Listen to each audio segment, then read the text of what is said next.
The suicide bombing campaign in 2006 that plunged Iraq into civil war was masterminded by Abu Musab Al Zarqawi. As al-Qaeda's leader in Iraq, he was the U.S. military's top priority, even trumping the search for bin Laden. At the center of that hunt was a special operations task force.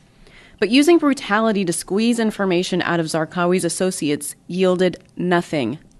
Matthew Alexander led a team of interrogators that pioneered new methods. Instead of using force, these new techniques were based on cultural respect, compassion, and cunning. The information he was able to extract led to a U.S. airstrike, killing Zarqawi. Matthew Alexander's book is called How to Break a Terrorist, and he joins me in the studio. Welcome to the program. Good to be here. Matthew Alexander is not your real name. Why are you using a pseudonym? It's for the protection of my family, because al-Qaeda, after Zarqawi's death, promised reprisals. However, there was actually very little reaction, I think, within the Iraqi Sunni part of the insurgency to his death. I think they didn't miss him at all. But for my family's security, that's why I decided to use a pseudonym.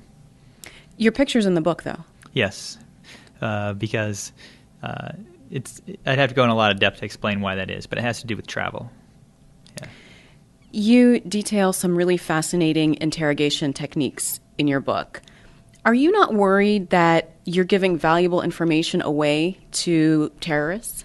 Yeah, the techniques that we use in interrogation are unclassified, and that actually was the Army's decision, not mine. The manual's unclassified, and the techniques that I say that we can incorporate from criminal investigations are unclassified. In fact, you can watch them any night on TV by watching one of the cops and robber shows.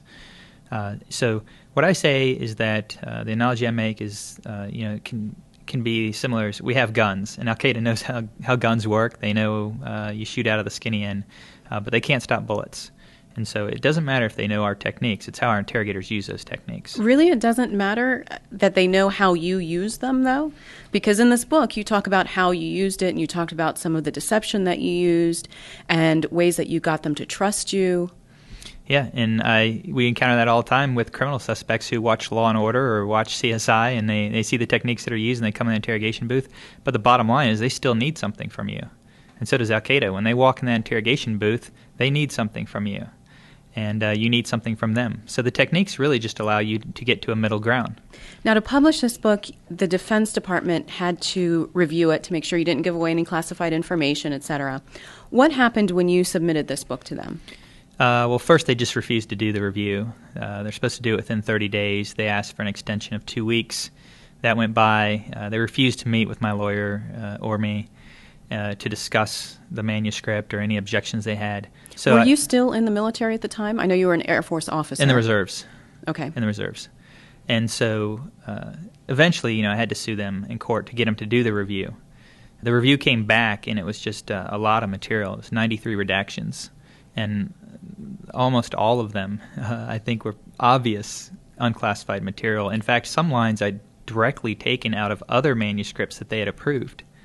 And when you say 93 redactions, like what percentage of your book was blacked out? I'd have to put that maybe around 20%, because some of the redaction would be one line, but in one case they had taken out almost an entire chapter. In fact, a very critical chapter in which I convinced the guy who eventually left Zarqawi to cooperate using non-coercive methods. And so it became apparent to me that the redactions had nothing to do with redacting or redacting classified material, had more to do with retaliation or with censorship. My guest is Matthew Alexander. He led an interrogations team in Iraq in 2006. He personally conducted over 300 interrogations and supervised more than 1,000. He is writing under a pseudonym for security reasons. In order to extract valuable information from people, you have to understand what their motivations are. What did you find were the major motivators that brought these people to fighting Americans? Yeah, there was a lot of different motivators. There was some economic, there was tribal affiliations in some cases, there was just common criminals. And then there was a very small amount of ideologues who actually believed in the ideology. And then the large majority that I found had joined al-Qaeda because they needed protection from Shia militias. So it was sort of a Sunni way of banding together and protecting themselves. But I think the important part of that is that a large majority of Sunnis had joined al-Qaeda out of need and not out of want. And I tell the story that there was only one ideologue that I met the whole time I was in Iraq that I ever saw interrogated that I think truly believed in the ideology. In fact, a lot of Sunni Iraqis rejected the ideology during interrogations. Now, how does that impact how you approach them? Well, because you have to understand why they joined in the first place, to give them some type of incentive to now to come away from that and join. And sometimes you don't even have to bring them away from that. The best method that I found was, one, to issue an apology for mistakes America had made at the beginning of the war, and then secondly, to invite them to work with us instead of with al-Qaeda. And so, as you know, General David Petraeus came into Iraq a year after I was there and made that happen physically. And there was actually, to be fair, there was a lot of people on the ground trying that before General Petraeus over in Anbar province. And certainly there was myself and members of my team who were advocating that, saying we can work with these Sunnis. These aren't the hardcore al-Qaeda guys like Zarqawi, who preach hate. You know, one thing that struck me, Matthew, reading this book was the sheer incompetence of some of the interrogators that you worked with. I'll give you an example. There was one detainee that wouldn't talk, and you asked his interrogator, well, does he have any kids? And the response was, these people don't care about their family. Yeah, that was a stereotype, and it was a very wrong stereotype. I want to make sure I give the right impression. The large majority of interrogators are very competent, and they know what they're doing, and they stay within the rules. Now, I think there's plenty of evidence from Guantanamo Bay, Iraq and Afghanistan, and various reports that point out that it's more than a few bad apples that have crossed those lines. It's more systematic. Yeah, I believe it is, and I don't ever want to give the impression that it's a majority of interrogators, because it's not. A large majority of interrogators are doing the right thing. But there is a cadre of interrogators who I believe were steeped in the early days of the war when the gloves were off, or at Guantanamo Bay when torture practices were allowed, who had this mentality of whitewashing all our opponents, everybody in al-Qaeda, saying they're all fanatics. They don't care about their families. They swore bayat. They're not normal people, almost making them robots. And I was against that from the beginning. I knew from my experiences overseas and having worked in the Middle East that that's not true at all. And so when I heard that opinion, I was just appalled. I mean, these were our senior interrogators saying that al-Qaeda members, individuals, don't care about their families, and that's not true at all. And that they can't be motivated by, you saying, for instance, we can take care of your family, or we can do, we can help you help take care of your family, something like that. You would have to be, I think, if you don't care about your family and you're Muslim or you're Arab, you'd have to be psychotic, because it's so ingrained in the culture to family is and how important it is. I think it's ingrained in our culture. I think you'd have to be the same way here. There are ideologues there that, in fact, do send their children off to be suicide bombers and say that they, and they're not psychopaths. They are just extreme fanatics that do believe that their kids or their sons, whatever, are going to paradise. Yeah, in fact, I give the example in the book. I talk about this 12-year-old who had been brainwashed pretty deeply in al-Qaeda ideology to where the first person that interrogated him was a female interrogator, and she wasn't wearing a scarf, obviously. And he said to her, "You're not wearing a scarf, you must be a whore." And he would regularly tell other interrogators, I should cut off your head, you're an infidel. And so that made me think about, there's definitely some extremes, and there's definitely some extremists. And I think there will always be a military mission to take care of those type of extremists. But for the large majority, we've got to meet in the middle. We've got to be able to compromise and negotiate. Like Frederick Kagan, the West Point professor, said, you can't kill all of them. The large majority have to be persuaded, or I would say negotiated with. Are you totally against torture under any circumstances? I am, yes, Why? 100%. For two reasons. The first is pragmatically, if you torture in the short term, let's say you torture somebody and they give you information, which I think also is highly unlikely that they're going to give you accurate information. But let's say you do, and you get some information that stops a terrorist attack today or tomorrow in the next couple of weeks. Al-Qaeda is going to turn that around as propaganda, the fact that we torture. and they're going to use that to recruit new fighters. And it's not going to be 1 or 2 fighters. It's going to be 20, 30, 50, 100 or more. And that's what we saw in Iraq. We saw consistently foreign fighters who had come there specifically because of Abu Ghraib, because of Guantanamo Bay. That was the one thing that had changed their mind from, okay, I don't like America's policies, to I'm going to pick up arms against them and come to Iraq and fight. And so our torture policy has recruited for al-Qaeda. So in the long term, it's a negative, and we've lost American lives in Iraq because of that. Morally, I think, for me, it's incompatible with American principles. If we say we stand for freedom, we stand for liberty, justice, torture does not adhere to those types of principles. And George Washington forbid his troops from conducting torture. Abraham Lincoln forbid the troops from conducting torture because they believed, like I do, that it goes against to what everything we stand for. But I think, part of the reason, I think deep down, that some Americans do support torture is out of revenge. Because frankly, and we know this as a fact, if al-Qaeda catches an American soldier or an American contractor, they're going to torture him, they're going to behead him, they're going to mutilate his body. And so why do we need to be so concerned about really being nice to these guys and saying, what can I do for you? How can I help you?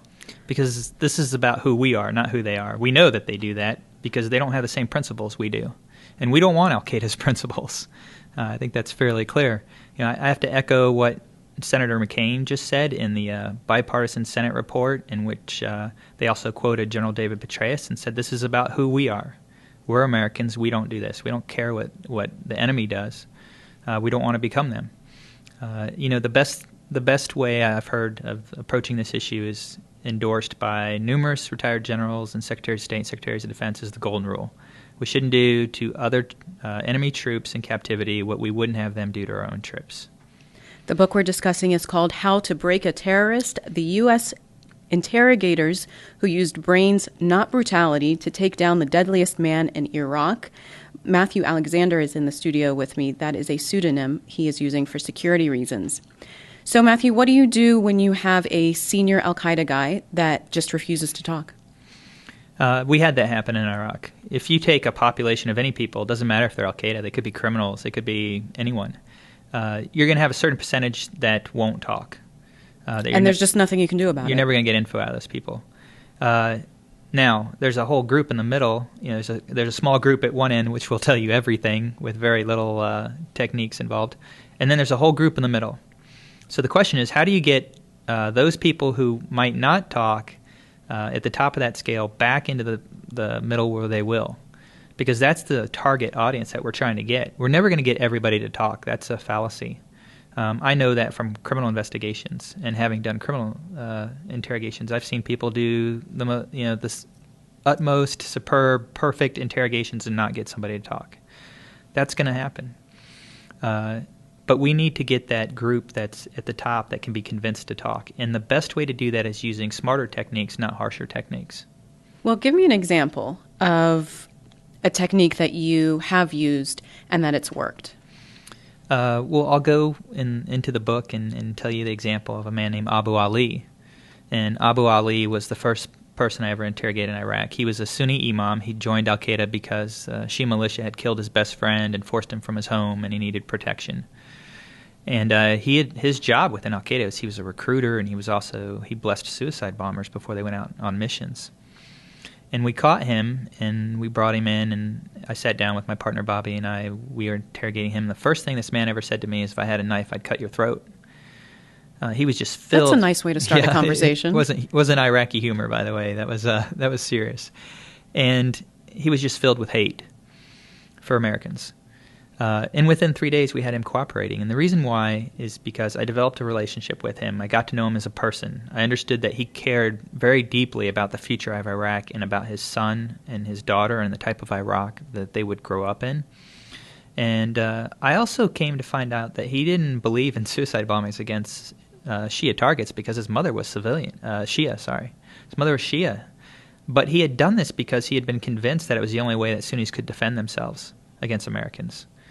And so by getting to know him and convincing him that the future of Iraq lay in Americans and Sunnis working together and not al-Qaeda and Sunni working together, he came to see that, yes, that was much more practical.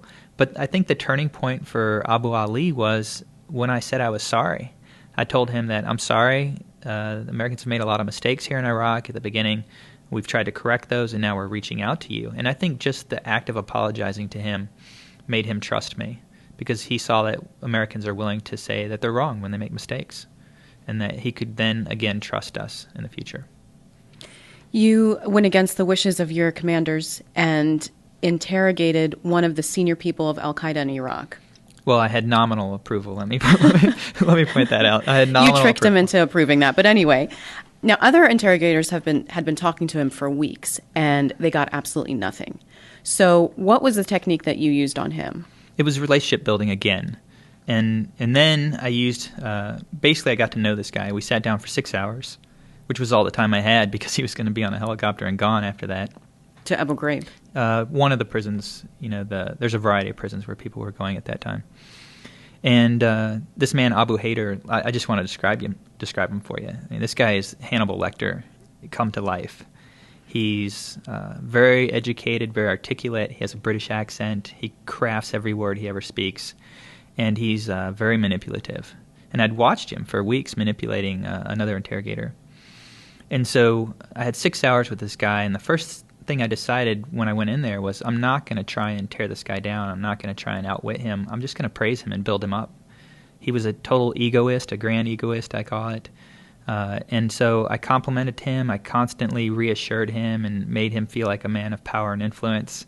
And then after I got him to trust me by discussing things with him about religion and about Iraqi history, I basically reached out to him and told him there was a way I could get him to work together with us in the future.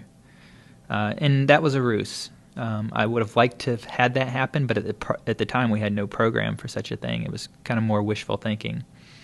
But that was a very crafted ruse also, based on knowledge of the Middle East and of culture and how tribes there are constantly playing these types of ruses and backdoor deals and conspiracies, if you will. So, and he went for it. He believed me. And he eventually told you how to get to...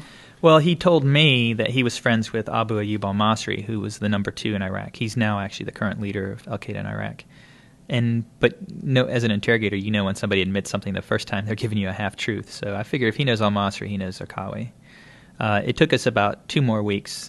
Some other interrogators on my team were able to finally convince him to give us the path to Zarqawi with a little help. Yeah.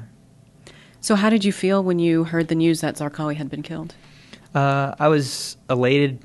I was elated because this was a man. I thought killing Zarqawi was symbolic. Here was a man who preached hate, who preached intolerance, who targeted civilians, who believed everybody who didn't prescribe to his version of Islam was an infidel and deserved to die. And so I think more than the tactical victory of eliminating him and slowing down suicide bombings, it was a symbolic victory. And I think it was a symbolic victory for tolerance. You know, we did kill Abu Musab Al Zarqawi. They quickly reorganized. His number 2 took over for him. Things really didn't change. As you said, it was symbolic because we're going after people as opposed to the ideology of hatred that is motivating all of this. Yeah, we have to use all our instruments of power. You know, military is only one. It can eliminate targets, but it can't. The military is not necessarily designed to win hearts and minds. I mean, we can do some of that with civil military affairs and leveraging other instruments within the military, you know, building schools and things like that. But it took really a lot of people on the ground within the military. It came from within the military that people started to say, hey, we can work with Sunnis. And if we offer them an alternative to fighting against us, you know, fighting with us, maybe they'll go for it. But, yeah, you're right. Killing Zarqawi and killing people doesn't win a war in this type of war. There's got to be something else, strategy put in place.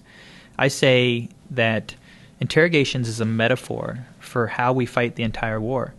We can't approach interrogations in a spirit of domination or retribution. It has to be in a spirit of cooperation and negotiation, and I think that has to go across the whole way that we approach this. At the same time, there's certain things that we just cannot negotiate with. Yeah, I mean, exactly. We're not going to agree to an Islamic caliphate or Islamic superiority over the world. Right, and the good part is the large majority of Muslims don't want that either. And so when we reach out to them and we find common ground, then I think we can move forward. So how do we find Osama bin Laden? I think some people have asked me if is he alive, is he dead? I know that as of 2006, we had reason to believe he was alive. And so I believed, at least at that time, that he was alive. I think he's still alive, but I think we have to bring him to justice, and I think the war in Iraq diverted resources that could have been used to find him. And I think it's been said many times, I'm not going to be the first person to say this, that we diverted resources from Afghanistan that could have been used to stop the resurgence of the Taliban. But we've had, I don't know how many millions of dollars on bin Laden's head for a long time. Nobody's taken the bait. And it seems that we're just never going to find him unless somebody betrays him. Yeah, I think, and that's another great point about Zarqawi's death. It was somebody within his own circle who rejected his ideology. Somebody who actually, was a very educated religious scholar, too, was this man who sold out Zarqawi, who ultimately said, no, this is wrong. But with bin Laden, I think I'm surprised that we haven't found him, quite frankly. I think if we dedicate the right amount of resources and put an all-out effort, I think we can find him. Matthew, when I was reading the book, I had this feeling of, I'm a little sad that you're not still over there doing this good work. And, and that you're, frankly, here sitting with me in the studio instead of doing the work that you need to be doing. Well, there's other interrogators, who are actually a lot better than me at doing interrogations. I think my talent was in leading a team and choosing interrogators and advising them on strategies and kind of playing that leadership role. But there's actually much better interrogators than me that are still in the service. In fact, Bobby from the book and I are still talking. He's still in the service as an interrogator. And he carried on the efforts. He took over the leadership position after I left and started teaching people the things that I had taught him. And so there's very talented interrogators. Me personally, I've been to war 4 times. I was in Bosnia. I was in the conflict in Kosovo. I was in Iraq at the beginning of the war. And then I went back, and every time it was voluntarily. So I'd love to go back again to Afghanistan and hunt bin Laden and help find him. But I think right now my purpose is to get the word out that we don't need to torture. There's a better way of doing interrogations, and we need to institutionalize that. The book is How to Break a Terrorist, the U.S. Interrogators Who Used Brains, Not Brutality, to Take Down the Deadliest Man in Iraq. It's published by Da Capo Press, written with John Brunig. Matthew Alexander is in the studio with me. He led an interrogations team in Iraq in 2006, and he was awarded a Bronze Star for his service in Iraq. Matthew, thanks so much for being on the program. Thank you for having me. I appreciate it.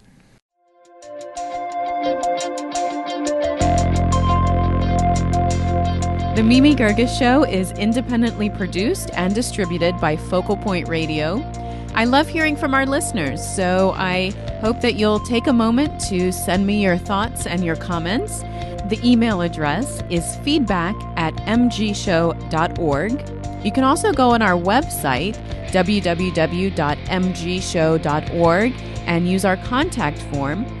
And while you're there, you can listen to audio archives of our previous shows. If you have an MP3 player, you can sign up for our podcast. And you can take a look at our new blog. Thanks for listening, everybody. I'm Mimi Geerges, and I will talk to you again next week.